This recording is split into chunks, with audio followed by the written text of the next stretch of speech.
o...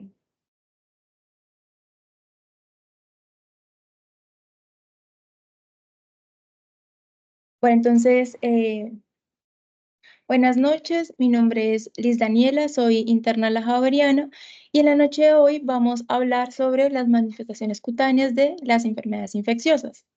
En este caso vamos a hablar de VIH, tuberculosis, micobacterias no tuberculosas y histoplasmosis.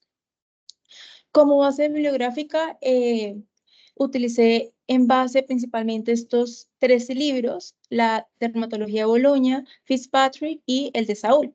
Sin embargo, pues en cada una de ellas adicional algunas otras bibliografías que van a estar debidamente referenciadas en la parte inferior izquierda. Entonces vamos a iniciar con VIH. En cuanto a VIH, tenemos que tener en cuenta que es una enfermedad viral progresiva, definida como la aparición de enfermedades oportunistas secundarias a la destrucción del sistema inmune. El VIH es un virus RNA de una sola cadena, el cual pertenece a la familia de los retrovirus, y su célula diana son los linfocitos T CD4. Ahora es importante tener en cuenta que en cuanto a su estructura, tiene unos genes claves para la fisiopatología que vamos a ver más adelante, los cuales son el gen GAG, que va a transcribir las proteínas estructurales de el gen POL, la transcriptasa reversa, muy importante pues para ejercer su función principal, y el M, que como su propio nombre lo indica, la envoltura que lo envuelve. Ahora, tenemos 4 vías principales de transmisión para el VIH.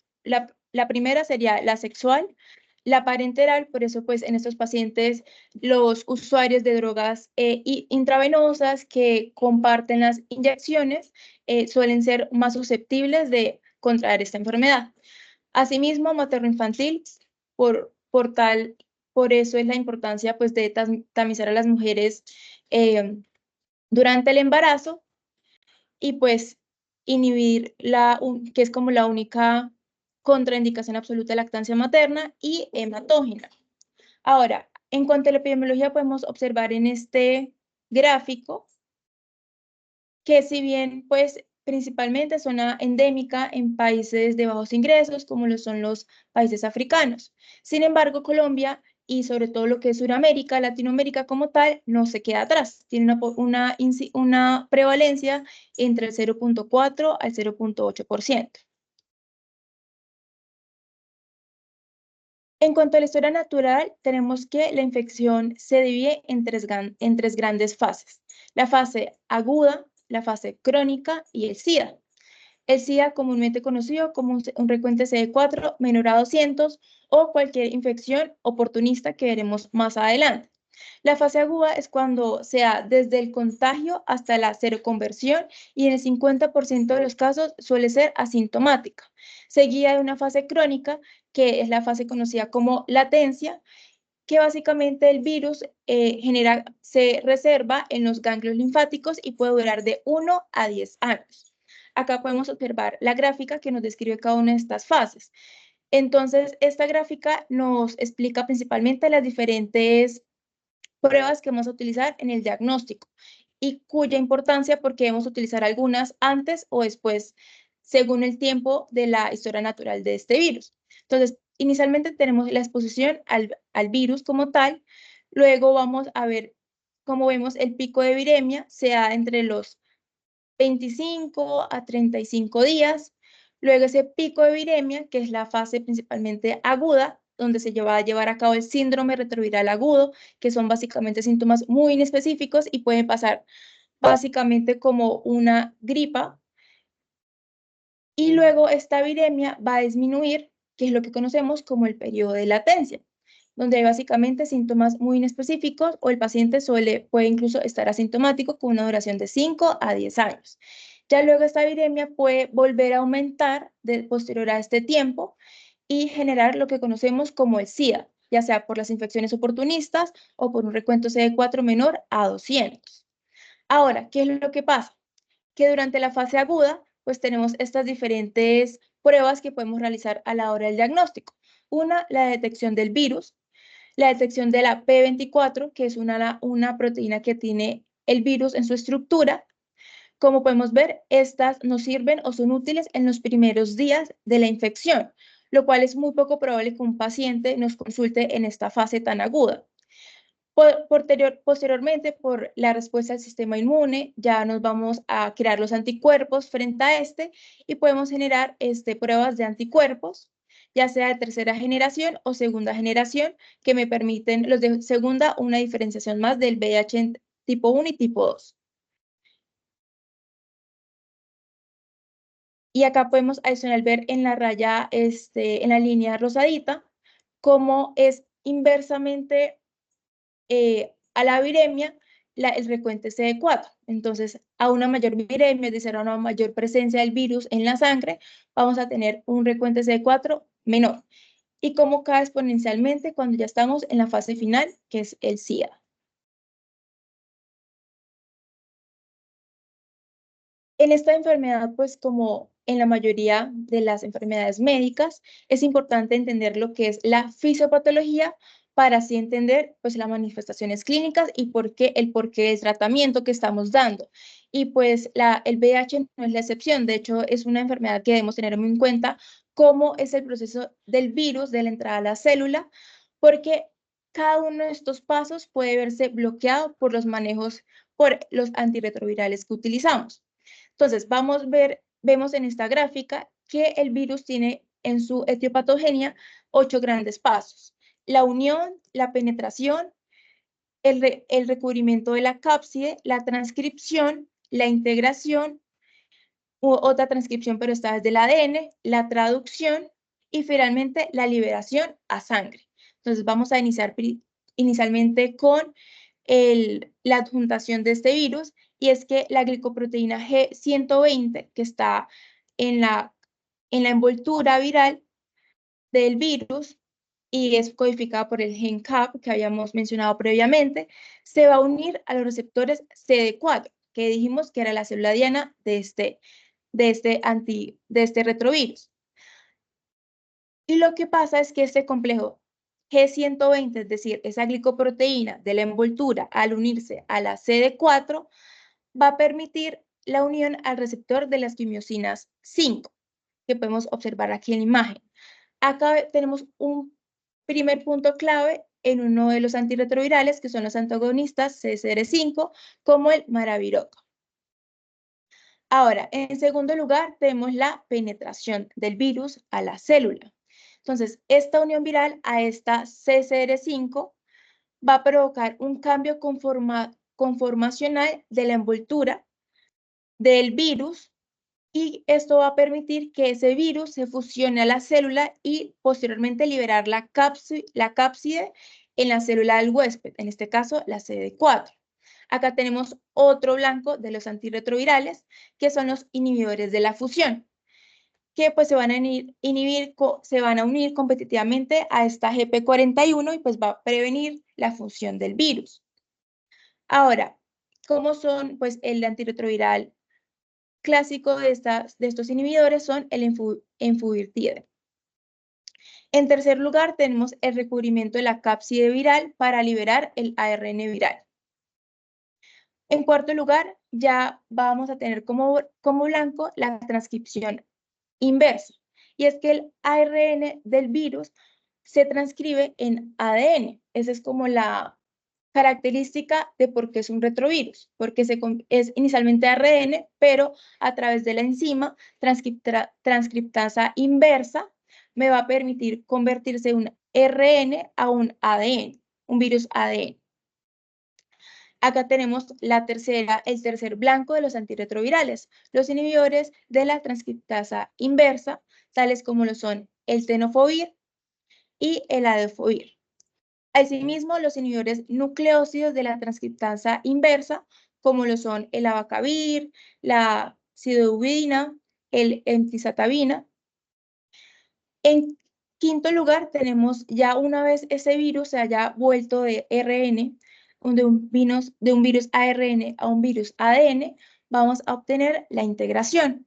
En la integración, lo que pasa es que virus ADN se va a transcribir en el ADN del huésped, se va a unir a ese ADN pues del de la persona como tal. Y esto lo hace mediante la integrasa viral, que podemos observarlo en esta parte de la imagen. Acá tenemos otro blanco terapéutico que pues lo representarían el raltegravir y el dolutegravir. En sexto lugar, ya pasamos a la transcripción. Entonces ya vemos cómo el virus por su envoltura puede unirse a la célula, se fusiona. Al fusionarse puede, mediante la transcriptasa reversa, convertirse de un virus ARN a un ADN y posteriormente unirse mediante la integrasa al ADN del huésped. Entonces, ya una vez realizado esto, pasamos a la transcripción. Y es que el ADN recién integrado al huésped va a utilizar como plantilla para crear otras copias del ARN viral que codificarán las diferentes proteínas virales. Finalmente tenemos esa traducción y es que estas, como tal, se va a llevar la síntesis de las proteínas virales. Esto se hace a través de la enzima de la proteasa viral, que básicamente lo que va a hacer es escindir esas largas cadenas polipépticas de las proteínas en proteínas en cadenas más cortas, como proteínas de envoltura, proteínas enzimáticas. Acá tenemos otro blanco terapéutico que será el final y son los inhibidores de las proteasas, de la proteasa, como el opiravir, el ritonavir y el idinavir y el nifinavir. Entonces, como podemos ver, conociendo de manera un poco más clara cómo el virus, desde que ingresa, se fusiona a la célula, se une, se integra, se convierte un ARN a un ADN, posteriormente se une, se fusiona al ADN del huésped y a partir de las proteasas se sintetiza nuevamente en un virus RN que finalmente se va a liberar y va a ir como tal a sangre. Cada uno de estos tienen unos pasos que podemos inhibir a través de los antirretrovirales. Ahora, acá quise traer pues como de conocimiento general, por lo que pues vamos a hacer inicialmente médicos generales y es importante conocer cómo podemos abordar un paciente ante una sospecha de VIH, cómo podemos realizar el debido diagnóstico y según la guía del Ministerio de Salud del 2021 nos da el siguiente gráfico. Cabe resaltar que pues acá traje por temas prácticos solo el gráfico de las personas mayores de 18 meses, porque si bien pues las mujeres embarazadas tienen un gráfico aparte, entonces como para tenerlo en cuenta. Entonces tenemos un paciente mayor de 18 meses que le sospecho VIH. Tenemos que, a grandes pruebas, hay que tener en cuenta que un VIH no se diagnostica con una sola prueba, siempre hay que confirmarlo. Pero pues hay un flujograma que debemos seguir dependiendo si me sale la primera negativa o la segunda negativa o viceversa, viceversa. Entonces tenemos, la primera prueba puede ser una ELISA, una prueba molecular o una prueba de tercera o cuarta generación. ¿Sí? Nos dan estas tres grandes opciones. Estas pueden ser, pues, de autotest o en un punto de atención. Tengo el resultado de la prueba y me pregunto, ¿es reactivo o no es reactivo? Una primera prueba no reactiva, de entrada me podría descartar lo que es el diagnóstico de VIH. ¿Sí? Entonces, no reactiva, interpretamos que mi paciente, pues, no tiene VIH. ¿Qué es lo que pasa? Si tengo una segunda prueba, que debe ser diferente a la primera, eso es importante. Entonces, si en la primera utilicé una ELISA, en la segunda voy a utilizar una prueba rápida, por ejemplo. Entonces, debemos tener en cuenta que las pruebas deben ser diferentes. Nuevamente me pregunto, ¿el resultado es reactivo o no? Si es reactivo, es decir, ya tengo dos pruebas positivas, mi primera prueba, mi segunda prueba, de tipos diferentes, ya podemos decir que el paciente tiene un diagnóstico de VIH y pues debe hacer la diferente educación a mi paciente. Pero hay un tercer escenario y es que la primera prueba es positiva, pero la segunda prueba o puede ser no concluyente o no reactiva. Y aquí nuevamente debemos hacer una tercera prueba, que es lo que pasamos a la siguiente parte del gráfico. Una tercera prueba. En la tercera prueba ya nos recomiendan unas pruebas diferentes como son la carga viral, el Western blot o pues igualmente el ELISA o la prueba rápida o molecular. Igualmente, procurar pues que sea diferente. Entonces, en esta tercera prueba, nos preguntamos nuevamente, ¿es reactiva o no reactiva? Entonces, podemos tener una carga viral detectable, un Western blot, o una prueba rápida positiva. Acá vamos a tener un diagnóstico confirmado de VIH. Pero si por el contrario me sale negativa, es decir, tengo ya 2 pruebas negativas con solo la inicial positiva, fácilmente lo puedo descartar. Pero pues tenemos otro escenario y es que no me salí ni no reactiva ni reactiva, sino me sale como en zona gris. Acá podemos interpretar que es un resultado indeterminado o no concluyente y se debe repetir nuevamente el algoritmo.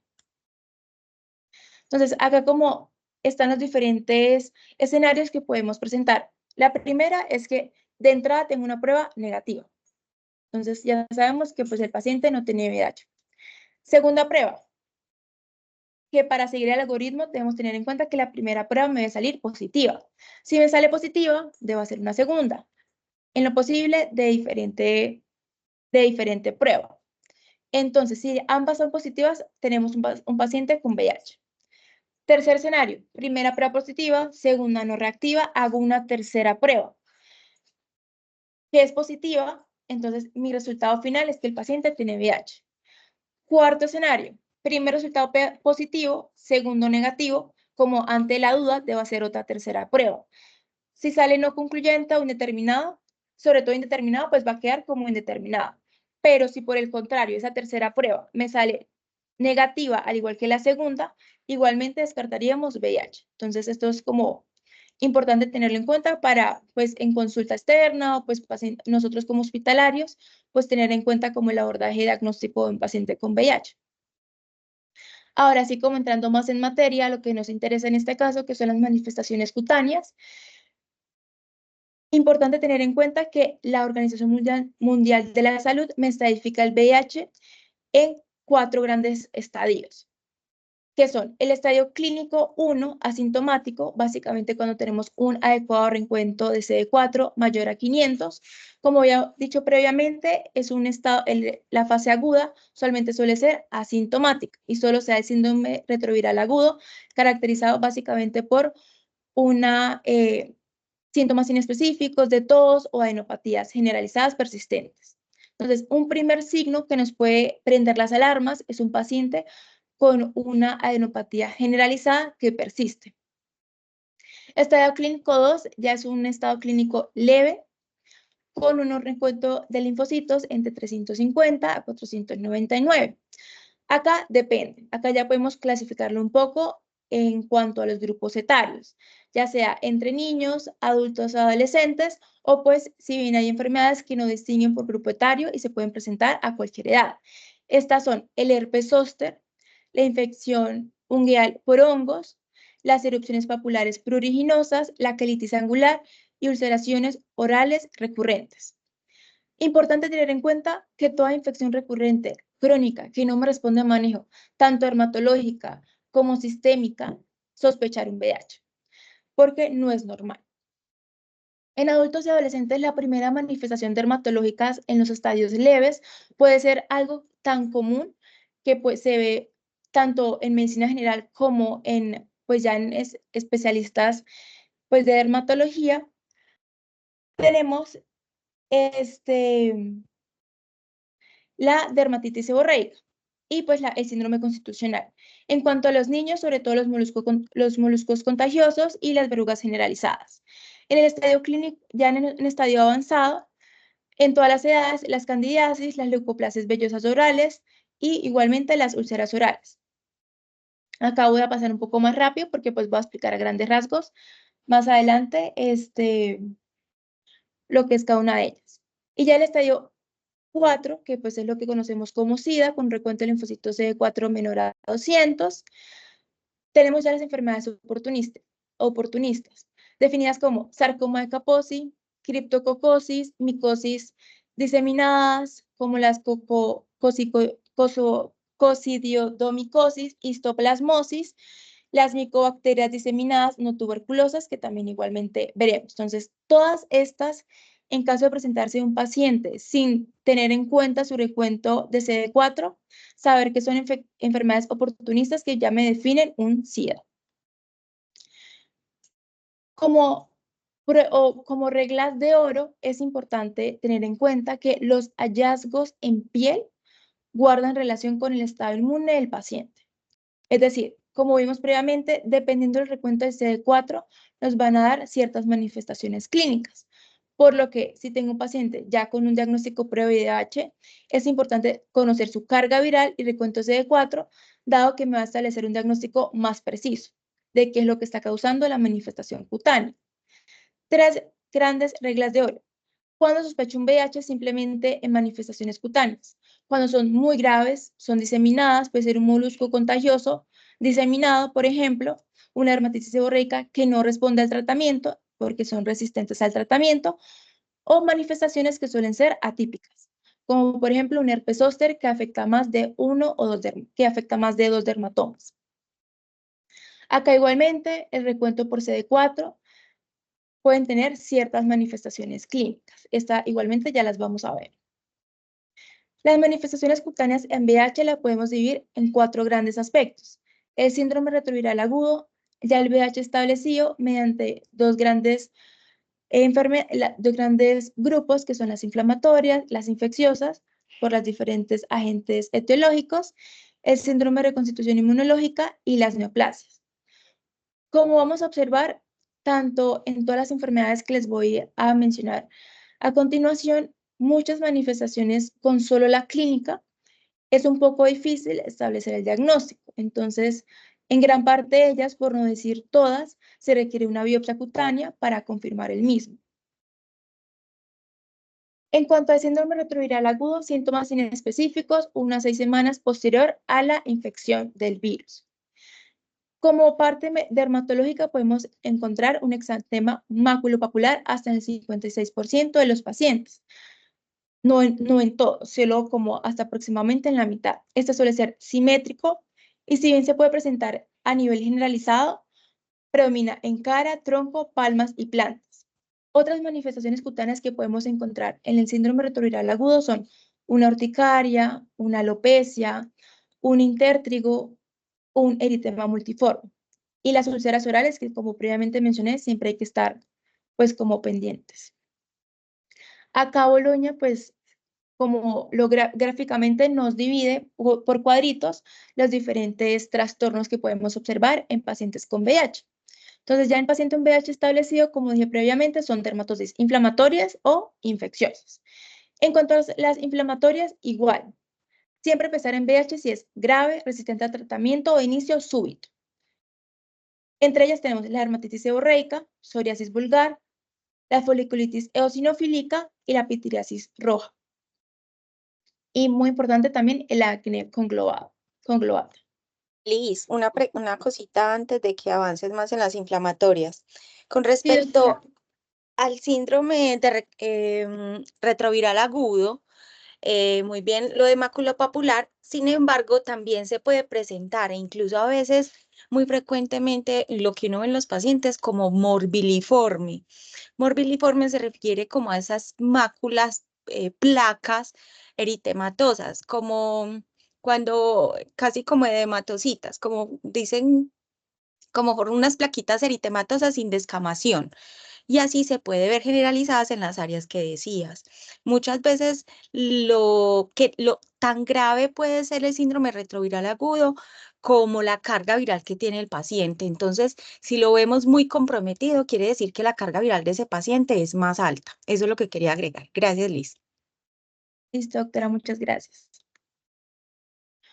Bueno, otras que nos menciona el libro son las erupciones papular pruriginosa propia del VIH, que ya hablaremos, las erosis adquiridas, las aftas, las porfirias, la hiperpigmentación, las telangiectasias, las foliculitis por dermodex, las lesiones cutáneas del linfoma no Hodgkin y las mucinosis papulares persistentes en zonas sacrales. Como podemos ver, pues realmente el VIH puede presentarse de cualquier manera, desde un aspecto como una foliculitis hasta un sarcoma de Kaposi, igualmente relacionado con el recuento del CD4. Entonces, Empezando por el prurito, en la literatura se escribe que puede presentarse de manera intensa y de muy difícil control. De hecho, no se ha descrito un manejo como gold estándar que me maneje adecuadamente el prurito en pacientes con VIH. Se presenta principalmente con estas características en CD4 menor a 50. Es un diagnóstico de exclusión, porque el prurito, como bien sabemos, puede ser la manifestación clínica de muchas patologías, de diferentes patologías, desde una dermatitis seborreica, una colestasis. Entonces, siempre hay que descartar otras cosas orgánicas y que como última opción nos consideremos que es secundario al VIH. Importante que puede ser secundario a los antirretrovirales, especialmente a los inhibidores de las proteasas.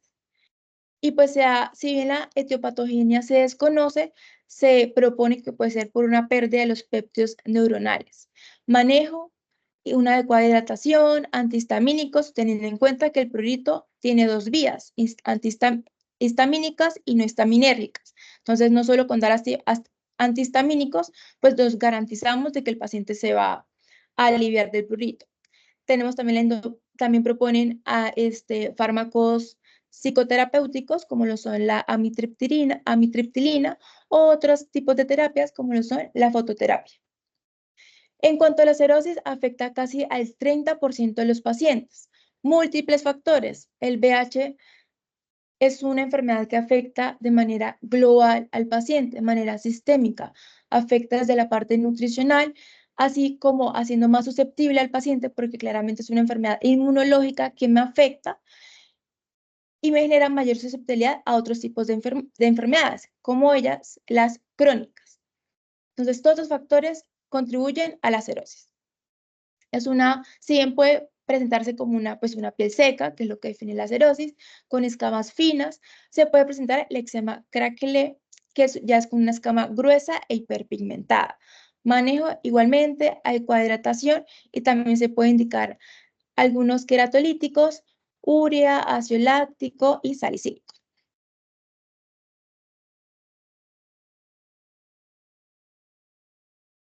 Siguiendo con las dermatosis inflamatorias, la dermatitis seborreica es muy común. Casi puede presentarse hasta en el 90% de los pacientes con VIH versus un 3% de la población general. Entonces, algo que podemos pasar por benigno puede enmascarar un paciente con VIH. Se presenta en todos los estadios. Igualmente, a menor CD4, mayor severidad. Entonces, puede ser generalizada en recuento CD4 menor a 100. Acá, pues, como bien sabemos, se presentan placas, eritemas, sobre todo en las áreas seborreicas, escamas amarillentas y, pues, en las zonas oleosas. Podemos dar como tal antimicóticos tópicos, orales, igualmente hidratación. La psoriasis tiene una incidencia similar, a diferencia de la dermatitis seborreica, una incidencia similar a la población general. Y esto se puede presentar de manera típica, es decir, el paciente puede presentar dos variantes simultáneamente, como por ejemplo en gotas y vulgar. Acá, a diferencia de los pacientes no inmunocomprometidos, los pacientes con VIH tienen mayor riesgo de complicaciones o mayor riesgo puede tener la comorbilidad de artritis psoriásica. Igualmente, el manejo con queratolíticos, emolientes, se ha propuesto la fototerapia, pero pues cuando leí decía que también disminuía como la eficacia de los antirretrovirales, entonces no era muy usada en esos pacientes, y otros medicamentos inmunosupresores como el metrotexate. Por recordar que cuando damos metrotexate, importante también coadyuvar con la parte del ácido fólico, por lo que pues disminuye esto. Liz, para agregar entonces en cuanto al manejo, muy bien, la diferencia, por ejemplo, con los pacientes sin VIH es que tienen muy buena respuesta a los retinoides sistémicos, sobre todo el acitretin. El acitretin es un retinoide sistémico, a veces está muy agotado, entonces usamos la isotretinoína. Ellos responden incluso mucho mejor a ese cuando hay un paciente VIH comparado con un metotrexate. A veces recurrimos a la fototerapia y nos va bien, pero primera línea paciente VIH, retinoide sistémico. Listo, doctora, muchas gracias. Bueno, entonces acá tenemos una manifestación propia del VIH, que es la erupción papular pruriginosa.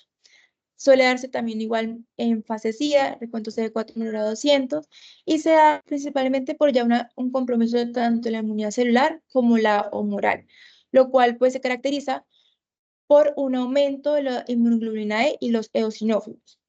Esta se presenta como una dermatosis papular, como podemos ver en las imágenes, pápulas eritematosas, que como suelen ser pruriginosas, pues suelen haber escoriaciones secundarias al prurito.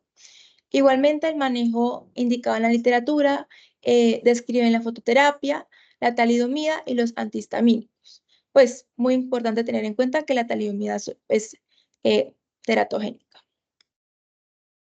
Acá vemos las manifestaciones dermatológicas, tanto en mejillas como en extremidades inferiores, de esas pápulas, eritematosas, que suelen ser escoriadas.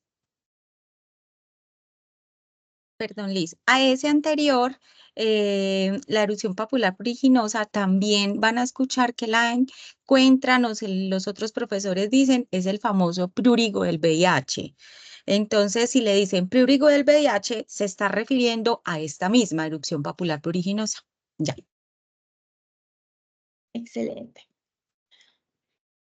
Foliculitis eosinofílica también suele ser una enfermedad específica del VIH, con recuento ya un poco mayores de CD4, entre 250 a 300. Igualmente, al igual que el prurigo, previamente mencionado, se debe a un aumento en la hemoglobina E y los eosinófilos. De hecho, acá podemos ver una placa dermatopatológica, de dermatopatología, donde vemos esa infiltración de eosinófilos en el infundíbulo del folículo piloso. Esta suele tener una erupción centrípeta y afecta principalmente cara y tronco. Igualmente se caracteriza por esas pápulas asociadas al folículo, pústulas pruriginosas sobre un fondo eritematoso. El manejo que está descrito suelen ser esteroides tópicos, antibióticos, antihistamínicos o retinoides como la isotretinoína. La farmacodermia es muy frecuente en pacientes Perdón, Liz. con Mil disculpas. Tranquila, doctora. Yo siempre las interrumpo. No, Para... está excelente. Listo. Entonces, para adicionar en esta foliculitis, siempre tener en cuenta que un paciente VIH, considerar, dependiendo su estado inmunológico, como dijo Liz, que no sea una foliculitis normal por estafilo. Entonces, la mayoría de estos pacientes se van para biopsia obligatoria. No pierdan tiempo en, hagámosle un tratamiento para un estafilo, una decolonización. No, si vemos un paciente y sobre todo con un conteo de CD4 bajos, se va para biopsia ese paciente. Listo. Listo, doctora. Bueno, entonces, en cuanto a la farmacodermia, como estaba mencionando, en los pacientes con VIH son más susceptibles de que se den manifestaciones cutáneas, tanto con los antirretrovirales, como veremos más adelante, como otros medicamentos. Y pueden ser manifestaciones leves, como un exantema morbiliforme, hasta toxicodermias severas, como una necrólisis epidérmica tóxica. Entonces, hay que estar muy pendientes en estos pacientes porque hay un aumento por ese compromiso en la inmunidad de las reacciones adversas que puede presentar a fármacos. Paradójicamente, pues sabemos que los pacientes con VIH con cierto recuento de CD4 deben recibir una profilaxis con trimethoprim sulfa, precisamente para prevenir la neumonía por Pneumocystis jirovecii. Hasta en el 60% de estos pacientes que reciben la profilaxis suelen presentar manifestaciones cutáneas. Y en un 50% antibióticos tan comúnmente usados como la amoxicilina clavulanate. La eritrodermia, que pues como bien sabemos definida como una eritema que compromete casi más del 90% de la superficie corporal total, puede verse a las diferentes enfermedades que ya mencioné, desde una dermatitis seborreica o ya dermatosis propias del paciente, que suelen ya por la alteración en la inmunidad, pues manifestarse como algo más severo, como lo es una eritrodermia. Acá vemos un eritema morbiliforme, principalmente por un paciente que presentó una reacción adversa a fármacos. para agregar aquí, chicos, recuerden que hay dos poblaciones muy importantes que pueden dar toxicodermias, que son las poblaciones de mayor riesgo. Uno, pacientes VIH y dos, pacientes con neoplasias, pues malignas, ¿cierto? Con cáncer. Esas son las dos poblaciones que más reacciones adversas a medicamentos da. En VIH, aparte de lo que dijo Liz con los antibióticos, la principal causa de toxicodermia en ellos es por nevirapina. La nevirapina, que hace pues parte del tratamiento antirretroviral, es la que más toxicodermias da. Entonces, cuando ustedes tengan un paciente VIH con una toxicodermia, empiecen a descartar de los más probables a los menos probables. Entonces, lo primero que se deben asegurar es si tiene nevirapina. Gracias, Liz. Listo, doctora. Ahora ya pasamos de esas dermatosis inflamatorias a las infecciosas, que son el otro tipo de enfermedades cutáneas que podemos presentar ya en un VIH establecido. En cuanto a las enfermedades infecciosas, tenemos principalmente los que son las virus por el virus del papiloma humano. De hecho, cuando tuve la oportunidad pues, de estar en consulta dermatológica y veíamos muchos pacientes con B24X positivo, realmente de las consultas más frecuentes que nos llegaban era precisamente por BPH, por verrugas, tanto en la región, pues en la región anogenital como pues en cualquier parte del cuerpo hasta las zonas sacrales. Tenemos también el molusco contagioso, los dermatofitos, de forma aislada, que aumenta la posibilidad de infección por VIH, la sífilis, lo que es las enfermedades de transmisión sexual, la angiomatosis basilar, la botriomicosis, las infecciones micobacterianas, tanto tuberculosas como no tuberculosas, el herpes simple, tanto simple como como el virus herpes zóster diseminado. Igual, tener en cuenta que todas estas dermatopatías, si bien pues la podemos ver en un paciente, la mayor parte de ellas, no todas, en un paciente inmunocompetente, la forma de presentación en los pacientes con VIH es diferente. Suele ser más diseminada o pues con una presentación más atípica. Entonces, pues en ese caso, prender las alarmas. Sobre todo, pues también si es un paciente joven, con factores de riesgo, con uso de sustancias psicoactivas, con drogas intravenosas, con conductas de riesgo, que presentan conductas de riesgo sexuales, entonces, pues, o poblaciones tal vez como trabajadoras sexuales, pues igualmente sospechar ante una manifestación cutánea que nos pueda llegar a consulta externa. Igualmente, sarcoma de Kaposi, que ya sabemos que es una enfermedad que nos diagnostica de entrada un SIDA y es por el virus herpes tipo 8, la candidiasis, la criptococosis, las enfermedades por hongos como la histoplasmosis, la escabiosis, que como veremos en los pacientes con VIH suele presentarse la forma más severa, que suele ser la sarna noruega o costrosa, y las leishmaniasis. Entonces, empezando con el herpes simple, un paciente con VIH tiene hasta 4 veces más riesgo de tener herpes simple, ¿sí? De hecho, es un factor de riesgo mutuo. Si un paciente con un herpes simple que no responde a tratamiento y diseminado, pensar en VIH. Y un paciente con VIH de base pues, va a tener mayor riesgo de esta enfermedad. Las úlceras son el portal de entrada de este virus y podemos tener dos manifestaciones, tanto en las etapas tempranas como avanzadas. En las tempranas vamos a ver pues la clínica típica de esas vesículas con un fondo eritematoso, en distribución en racimos, que posteriormente se ulceran y principalmente se dan en zona oral, genital o anal. Ahora, en las etapas avanzadas del VIH son en mayor número, tamaño y algo muy característico es que suelen ser lesiones necróticas. El manejo aciclovir 200 miligramos 5 veces al día por 10 días, pero pues esto es muy variable porque dependiendo de que tanto esté diseminado, podemos ya hacer indicación de darlo parenteral. Igualmente, si el paciente tiene una nefropatía, pues poder ajustarlo a la dosis renal, porque suele ser también nefrotóxico. Acá vemos esas úlceras en la región anogenital, que suelen ser muy eritematosas. Y pues este tipo de lesiones ya se dan en las etapas avanzadas principalmente. El herpes zóster, importante, es que acá afecta usualmente más de 2 dermatomas.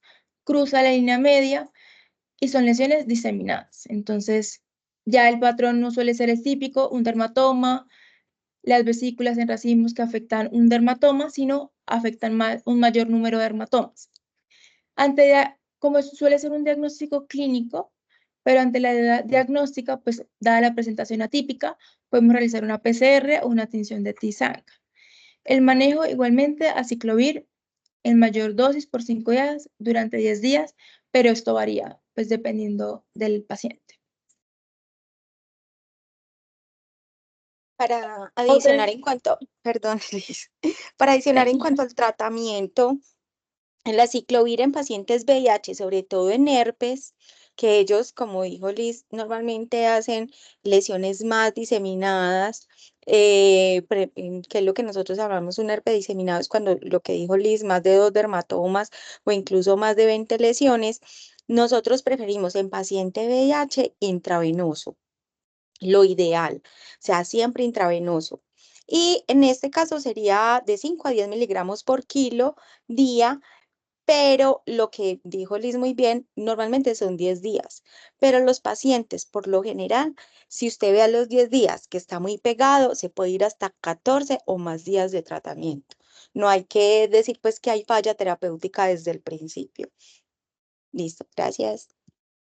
Gracias, doctora. ¿Puedo interrumpir? ¿Me puedes repetir la dosis, profe, del aciclovir intravenoso? 5 o 10 miligramos por kilo.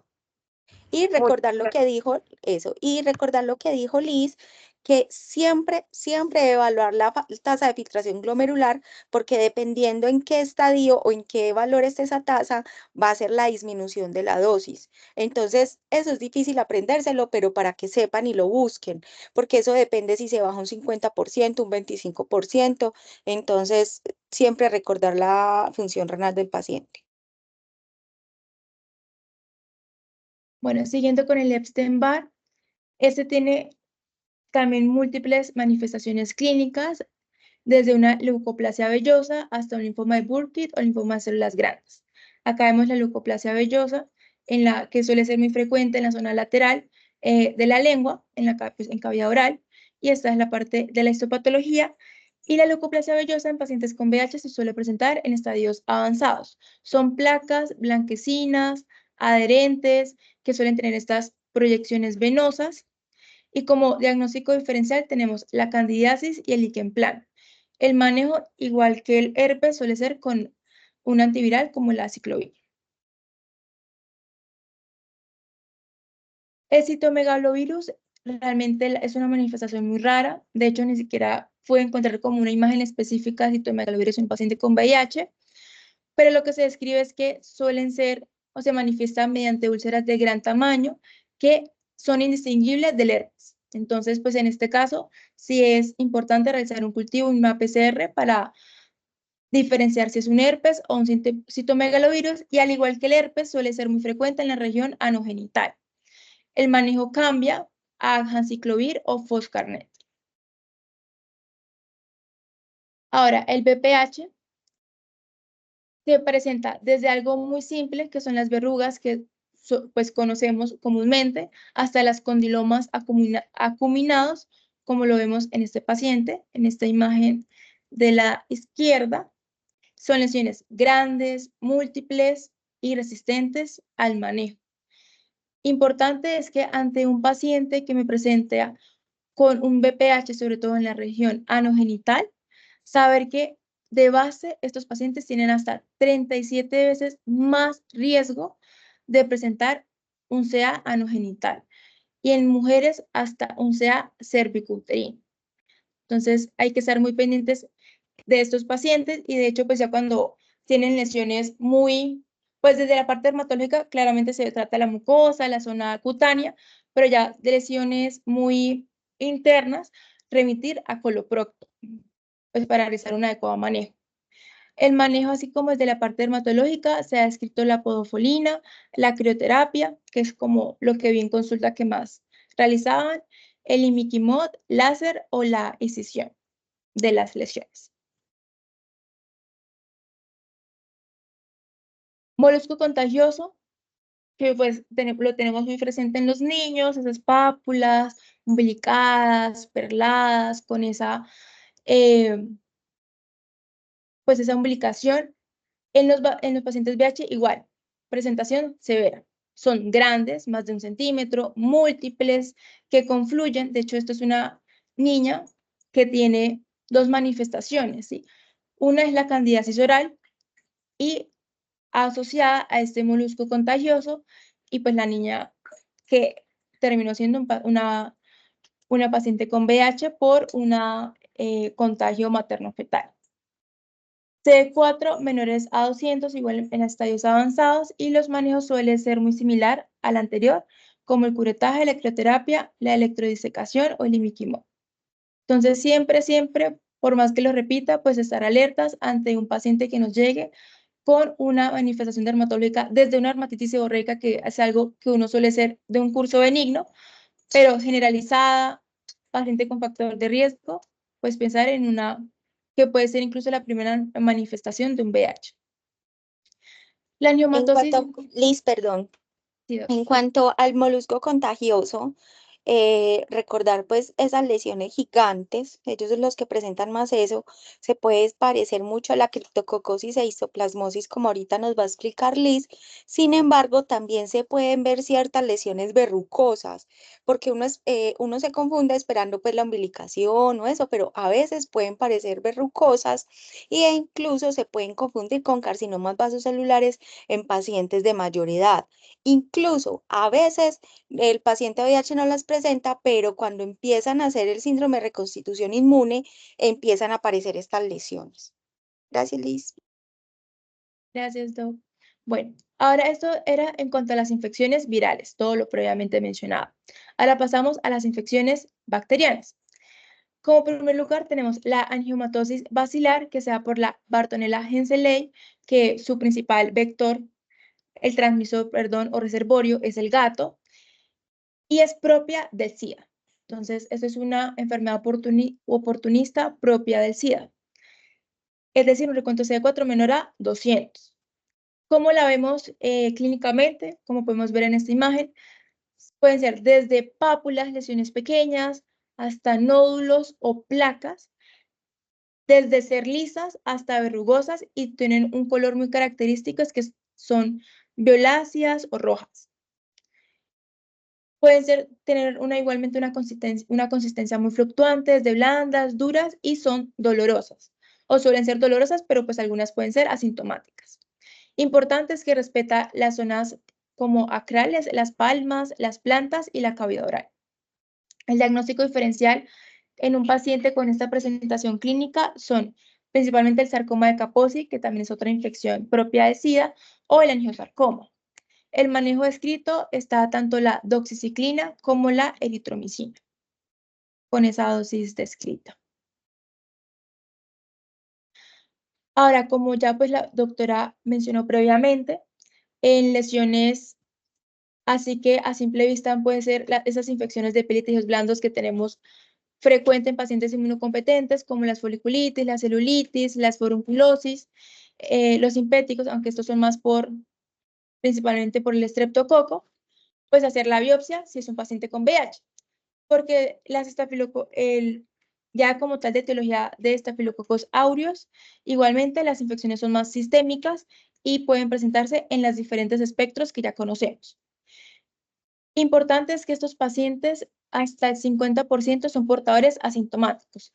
Entonces se propone dar una profilaxis con trimetoprim-sulfa o claritromicina, que disminuye esos portadores asintomáticos de Staphylococcus aureus, y así pues disminuir como una probabilidad de infección de piel y tejidos blandos. Pasando a las micobacterias, pueden ser tanto tuberculosas como no tuberculosas. No entraré mucho en detalle porque pues precisamente son otras de las enfermedades que vamos a hablar más adelante.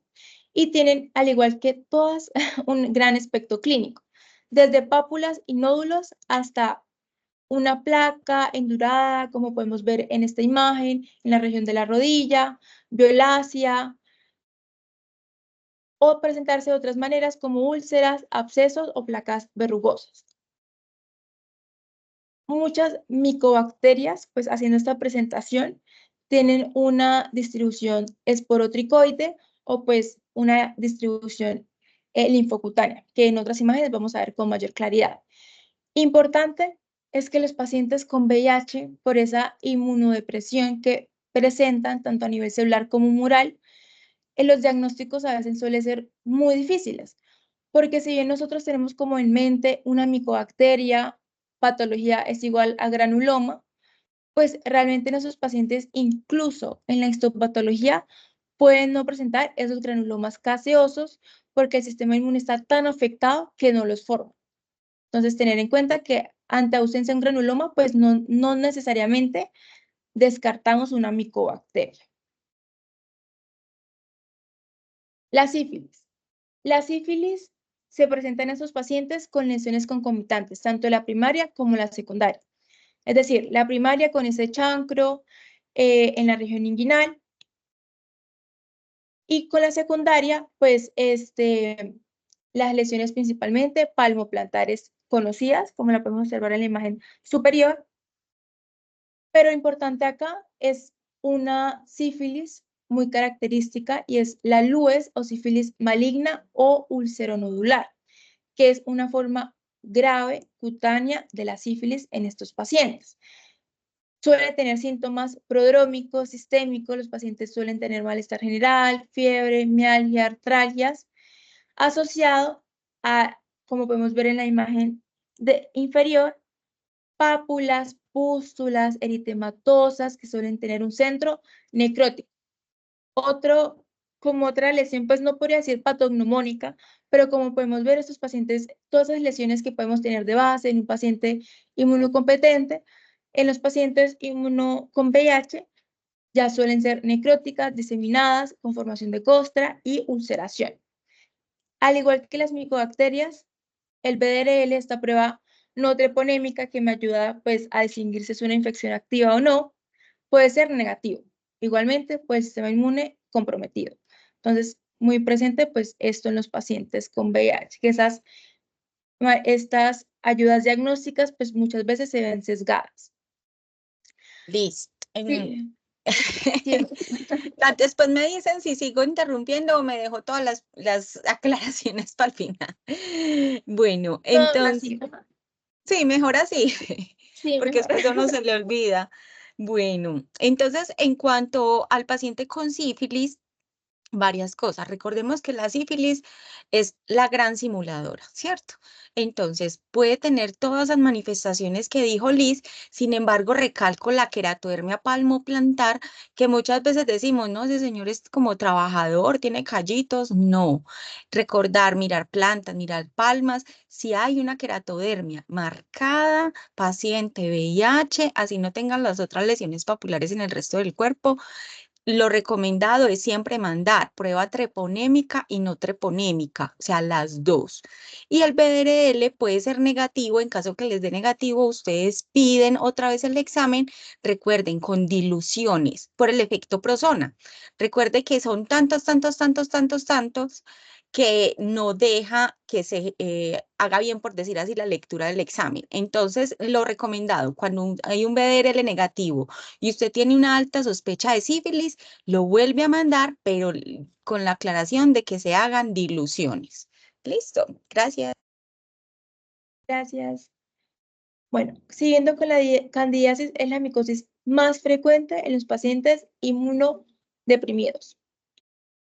Principalmente, y de hecho, la primera manifestación de un paciente con VIH puede ser una candidiasis orofaringea, que son esos exudados blanquecinos, dolorosos, de fácil remoción. De hecho, esto se me olvidó mencionarlo para diferenciarlo de la leucoplasia vellosa, es que estos, al hacer una remoción, se pueden fácilmente, pues, valga la redundancia, remover, a diferencia de la leucoplasia vellosa, que es esa placa blanquecina adherida, principalmente pues, a lo que es la cara lateral de la lengua.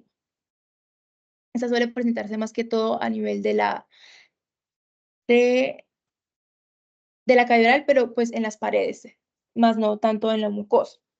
Otras manifestaciones suelen ser la quelitis angular, la paronychia crónica, la onicodistrofia, la intertriginosa y el ano genital. El diagnóstico, pues, al ser un hongo, KOH, y el manejo puede ser tanto tópico como oral o intravenoso, igualmente, dependiendo de la manifestación clínica y del estado clínico de mi paciente.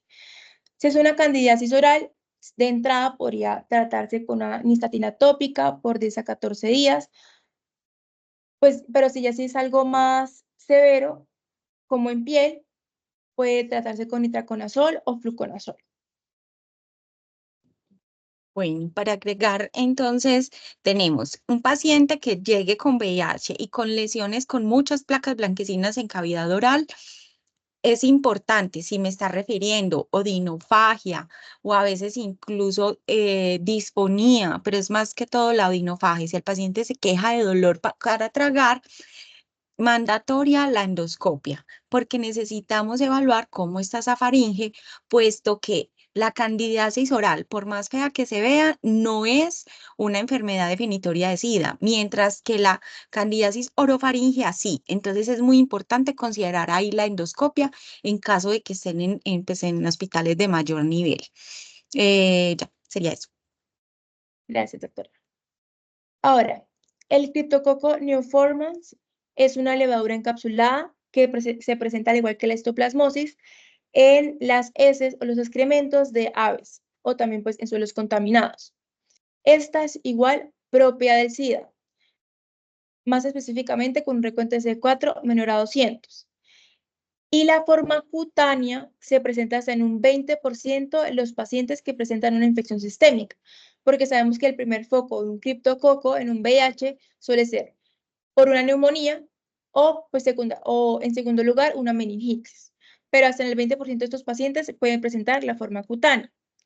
La forma cutánea, como ya lo había mencionado la doctora, pueden ser como molusco contagioso, de esas características de molusco contagioso, pero diseminado, así como nódulos, pústulas, en cabeza y cuello, como podemos ver en este paciente de la imagen de la derecha. Estas lesiones pueden ulcerarse, principalmente en las zonas mucosas, como paladar y lengua, y el manejo suele ser con fluconazol o itraconazol, 400 miligramos diarios. El histoplasma igualmente es una enfermedad que define el SIDA. Las lesiones son igualmente de un gran aspecto clínico, un diverso aspecto clínico, desde lesiones de aspecto nodular, vesículas, máculas, hasta pústulas hemorrágicas.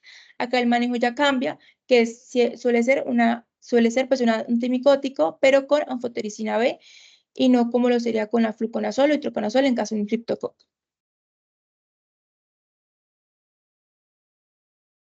El Pneumocystis jirovecii, su principal manifestación es la neumonía, pero la parte cutánea se podría llegar a dar, sin embargo, es muy, muy rara.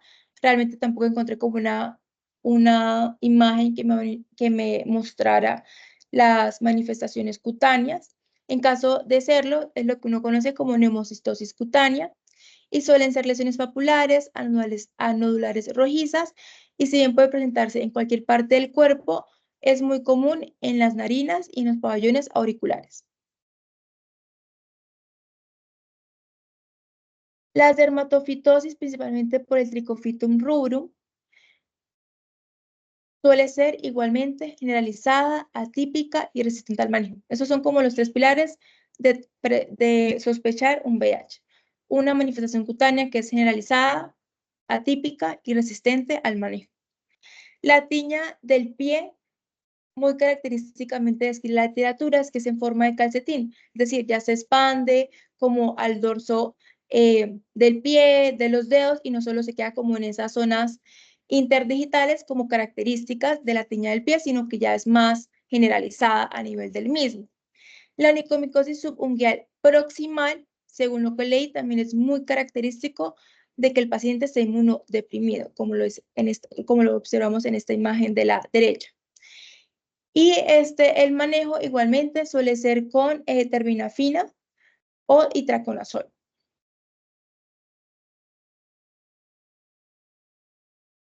Ahora, ya pasando de las enfermedades, de las infecciones micóticas a las infecciones parasitarias, tenemos Perdón, una cosita chiquita.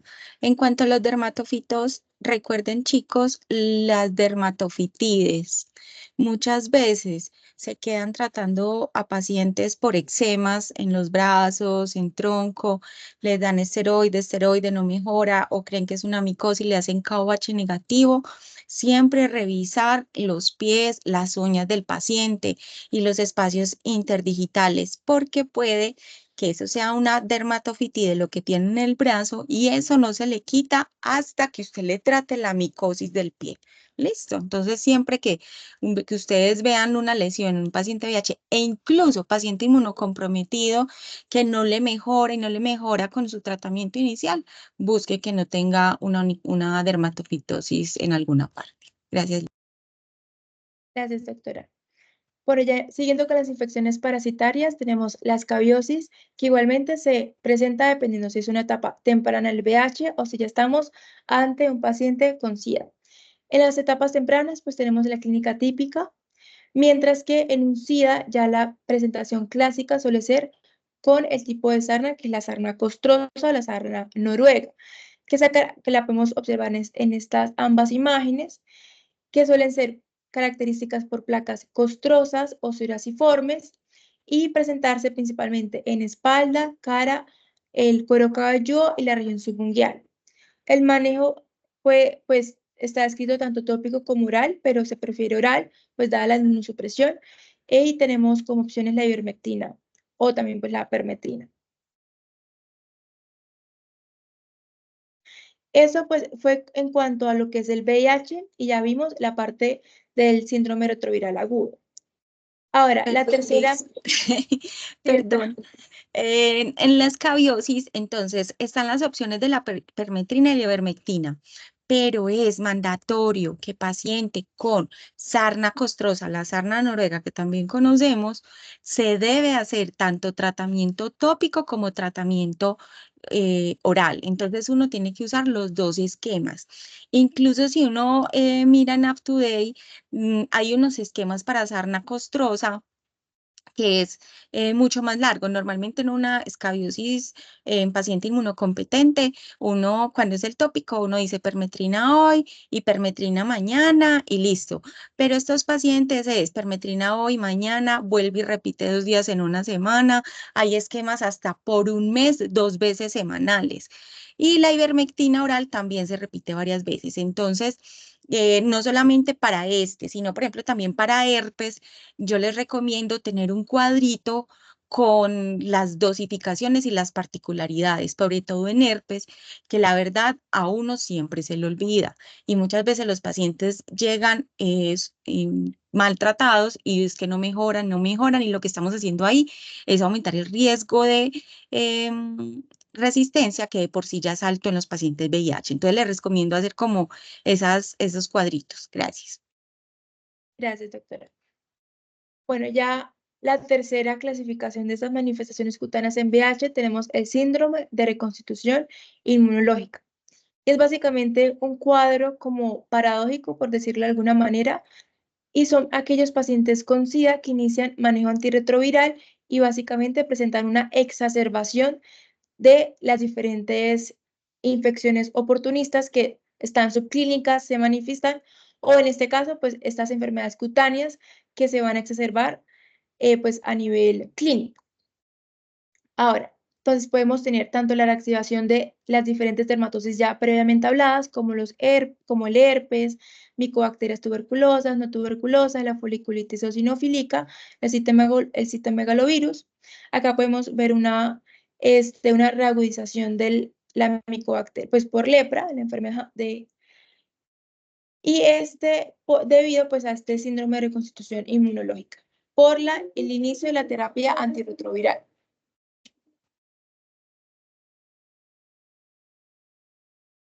lo que les había mencionado antes en la parte de la farmacodermia, y es lo que también la doctora ya nos mencionó, y es que si bien los pacientes presentan tanto mayores efectos adversos por medicamentos de uso cotidiano o generales, también lo presentan con, propiamente dicho, con su tratamiento antirretroviral. Entonces, pues acá tenemos las diferentes reacciones que pueden ser desde una reacción leve en el sitio de inyección, como los inhibidores de la infusión, hasta toxicodermias severas, como el síndrome de Steven-Johnson, la necrólisis epidérmica tóxica, el DRESS, que pues acá resaltan mucho lo que ya nos mencionó la doctora, que sería la nevirapina, y también pues resaltan lo que es el abacavir. Esto en cuanto al DRESS. Y otras importantes que de hecho es algo que nos dicen muy frecuentemente, como cuando nos dan las charlas del tratamiento antirretroviral, es que esos pacientes suelen presentar las lipodistrofias.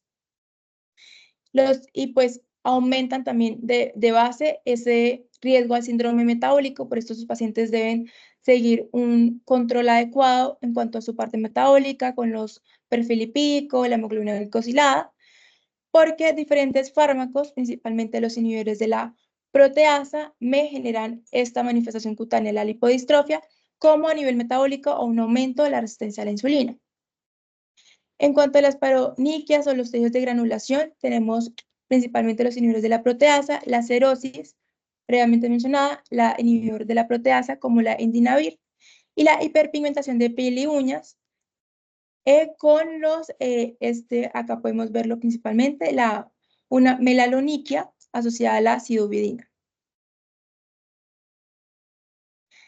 De las neoplasias, la más importante a resaltar, y pues que realmente en la práctica clínica he tenido la oportunidad de ver, y pues suelen ser pacientes con VIH, es el sarcoma de Kaposi. Y afecta realmente principalmente las mucosas, por eso es muy, muy importante ante un paciente de VIH como médicos generales examinar desde el pelo hasta la punta de los pies. Por lo que ya mencionamos de las dermatofitos, como que tan solo en la cavidad oral podemos observar desde las leucoplasias vellosas, la candidiasis oral y hasta algo tan grave como lo es el sarcoma de Kaposi, hasta incluso los genitales. Recuerde que cuando pues estábamos en la consulta de dermatología, todo paciente con VIH lo revisábamos de pies a cabezas, incluyendo genitales. Pues aún así debería hacerse con todos los pacientes, pero en estos pacientes pues tener un mayor detalle clínico.